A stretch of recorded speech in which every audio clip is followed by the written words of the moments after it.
Welcome to Stories That Sell, the podcast for business owners who want to create real connection through their content. I'm your host, Naomi Rose, and each week I will be speaking with an incredible person talking about their stories from behind the business. Not just what they do, but who they are. Because behind every business, there's a person, and the person is the reason people choose to trust you, buy from you, and recommend you. So in these conversations, we go a bit deeper than the surface level offers that you might have. We talk about the journeys, the decisions, the moments that shape them, and the stories that have built relationships, their reputation, and the way they show up today. Connection builds relationships, relationships build reputation, and that's what leads to referrals and real business growth. Let's get on with today's episode.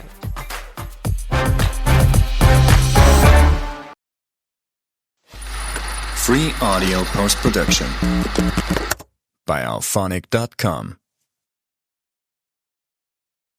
Well, hello there, lovely friends. I hope all is well with you. You have actually got a solo episode on Stories That Sell with me this week. And I will be completely honest, I had some guests lined up and they've had to reschedule, which is totally fine.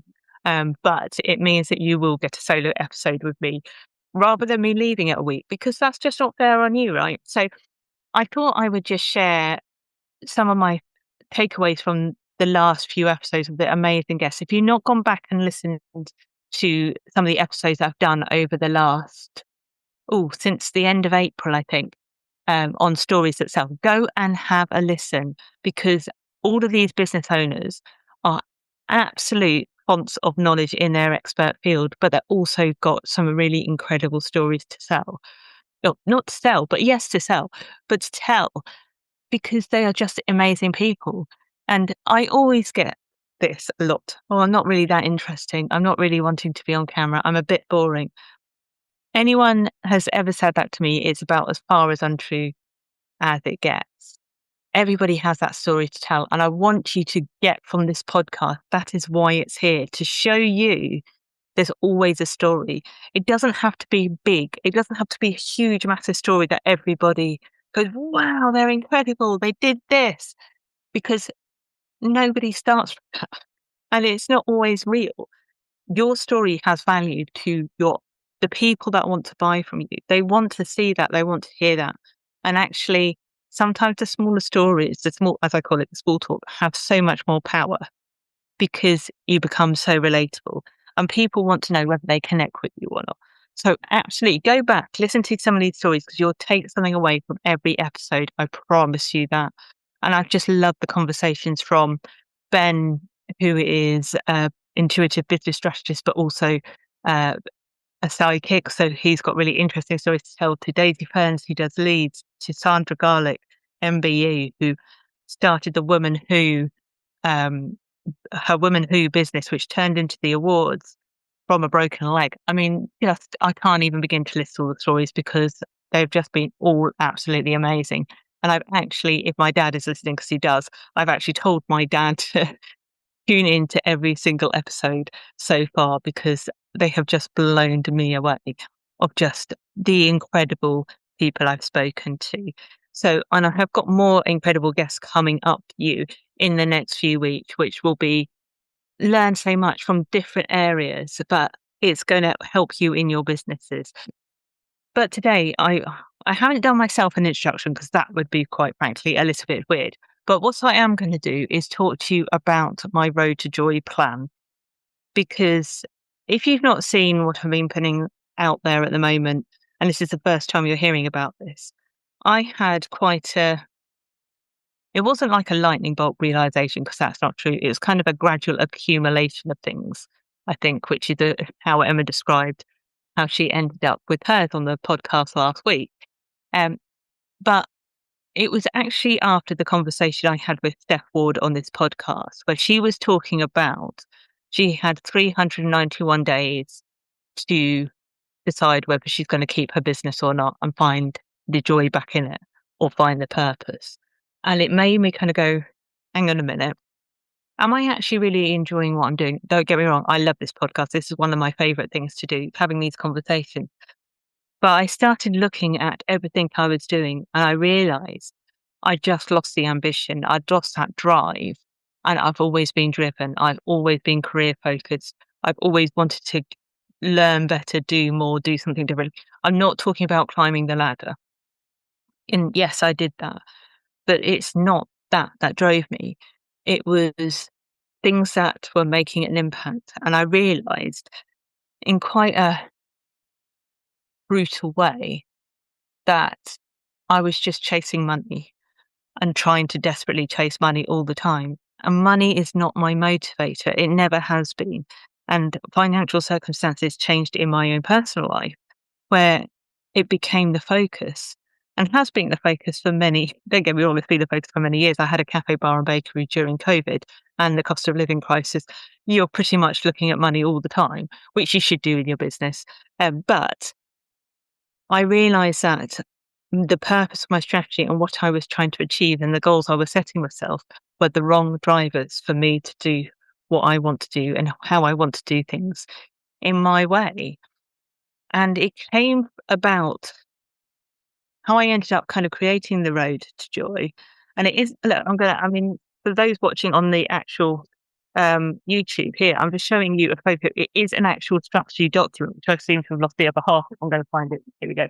Um, but yes, I have actually written a whole strategy. This isn't, and I've given it a marketing name because let's face it, I'm a marketer and I need something catchy to make me interested. I love a strategy document. But I was having a conversation with a friend of mine who is a specialist in human design. If you've not heard about human design, I've started learning about this last year, and I'm not an expert by any means. I have got an understanding of what it is, but I realize that our bodies are built in a certain way, and how we work and how we approach life is genetically different for all of us. And when she looked at my human design chart, which you can get done online, and I'm not even going to try and do the justice of explaining what human design is because I'm not going to get it right by any means because it's not my area of expertise. I realized that I was working against my natural grain, if you like. Immediately she said, well, you take everything from within, not from outside. So why are you following what everyone else is telling you to do? And when I start to look back, I was like, why am I doing that? Because when I opened the cafe, bar and bakery, and well, cafe and bar originally, I had a huge amount of drive. I mean, I needed money, I needed equipment, I needed kitchen, I needed staff, I needed apparently building control, which I didn't even know what building control was. I needed licenses. I needed the whole shebang. There wasn't anything other than I've got a vision for something. I'm going to turn it into a plan and I'm going to make this happen. That was it. I didn't have the knowledge. I had never done that before. I hadn't run a business. I hadn't owned a hospitality business. I'd worked the bar for 6 months while I wasn't even in college. I think it was after college. I was working 2 jobs at the time to earn a bit of extra money down my local. That was it. But there was nothing going to stop me from opening that business and getting it off the ground. And that was the drive I was missing from what I was doing now. And when I started to look at that, I realized that actually I've been trying to follow what so many other people are saying because closing that business knocked my confidence so much that I didn't trust my own judgment anymore. I just didn't believe in what I could do. And I needed that validation externally, or I thought I did. And then when I was going through my human design and we're talking through stuff, I'm like, no wonder none of this has felt right. And no wonder I've just been kind of treading water, just trying to make the money because I'm aiming at the wrong thing. The business is unaligned. And I had to start peeling back the onion. And actually, as I was doing that, it was on a very long train journey down to Bournemouth for a recce for business by the beach with Sophie Foot, which is at the end of July. We were doing a venue check, having lunch. It was lush. But I love a good train journey for doing stuff like this. And that's exactly what I did. I spent that time going, okay, rip your rule book up. What is it that you actually want to do? Do you still want to do this for one? And I thought, I'm not sure if I do. And I'm being totally bluntly honest with you because I'm not enjoying it. But I'm not about to jump ship or pivot or do any of those things right now because I need to know for sure that's right. But what I do know is the people I love working with and the stuff I love doing is helping people take a bold vision and make an impact, leaving a world to be a better place. That's always been my mission through life. I know that sounds rather grand. And I was kind of thinking, well, I've said for the last 3 years, I just do marketing, just do marketing.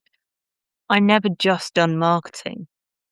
I know that sounds bizarre, but I've worked in a lot of nonprofit and charity spaces. I've worked in the arts for many, many years, and they've all been organizations, charities, or businesses that want to have an impact, that have an effect on other people's lives, that are there for enrichment to make our world a better place for the next generation, right?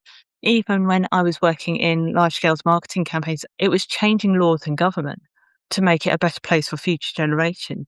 Everything, that theme has been running through everything I do.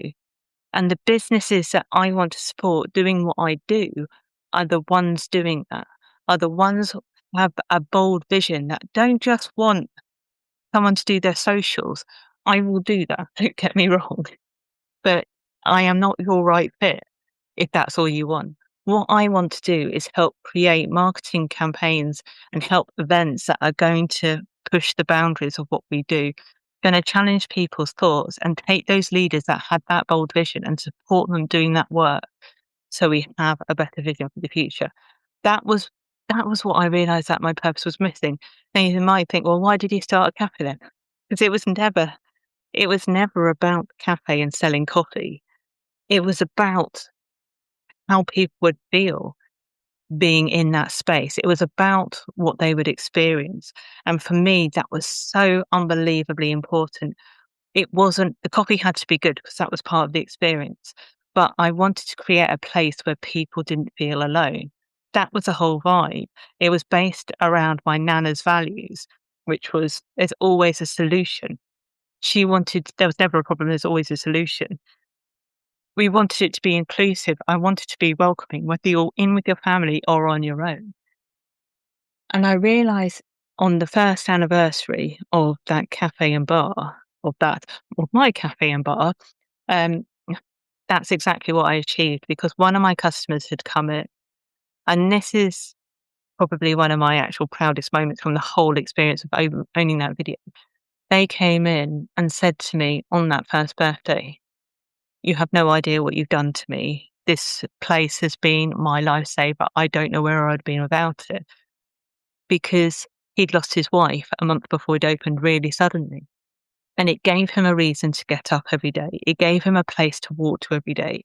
It gave him somewhere to go, have a coffee, maybe sometimes have scrambled eggs, but generally have a purpose and have people to talk to that were willing to listen. And that made him feel like they're part of the family. And that was what it created. And that sounds daft, but that was the vision for my business. And I created that deliberately. And I haven't done that so much in my current business. I didn't have that kind of really core, this is what it needs to do.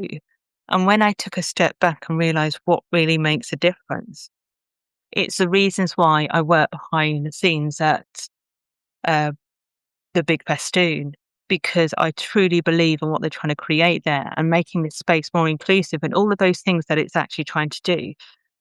And that's exactly why I needed to rewrite my strategy, focus on that. So my values, my mission, my vision have all changed. It's a proper strategy document. It's not just a funsies kind of 6-month plan. I have very specific goals. Some of them are financial. I cannot ignore that.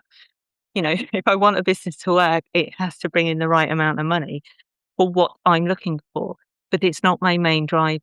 So my values are around creativity, leadership, bold thinking, community, and impact. They are now my core values, which were very similar to what they were before, but they're much more aligned as to how I can help people. And I've never been friend chasing.